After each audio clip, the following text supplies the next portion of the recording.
اب کچھ خبریں دلچسپ اور عجیب دنیا سے۔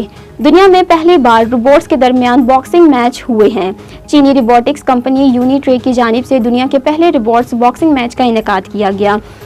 ہوازنگ میں ہونے والے ایک منفرد مقابلے میں چین کے ایک ٹی وی پر براہ راست نشر بھی کیا گیا۔ اس مقابلے میں 4 یونیٹری جی اے روبوٹس ایک دوسرے کے مد مقابل آئے۔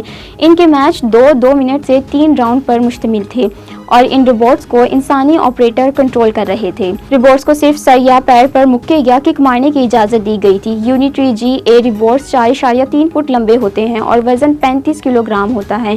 ان روبوٹس کو چینی کمپنی نے 2024 میں متعارف کروایا تھا۔ ٹوکیو سے ہیوسٹن جانے والی پرواز میں مسافر نے ہنگامہ برپا کر دیا، جس کی ویڈیو سوشل میڈیا پر وائرل ہو گئی۔ غیر ملکی خبر رساں ادارے کی رپورٹس کے مطابق ٹوکیو سے ہیوسٹن جانے والی پرواز میں مسافر نے طیارے کا ایمرجنسی دروازہ کھولنے کی کوشش کی، جس پر پائلٹ نے پرواز کا رخ امریکی شہر سیٹل موڑ دیا۔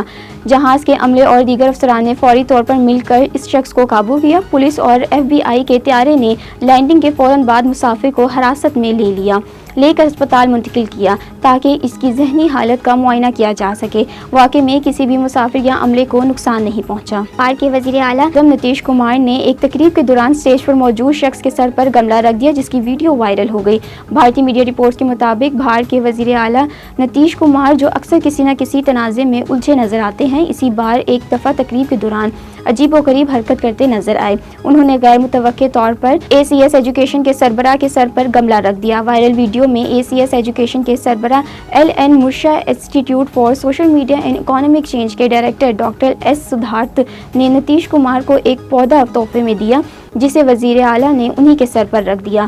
مذکورہ واقعہ پیر کے روز پیش آیا، جبکہ وزیر اعلیٰ نتیش کمار کی اسی حرکت پر اسٹیج پر موجود لوگ بھی حیران نظر آئے۔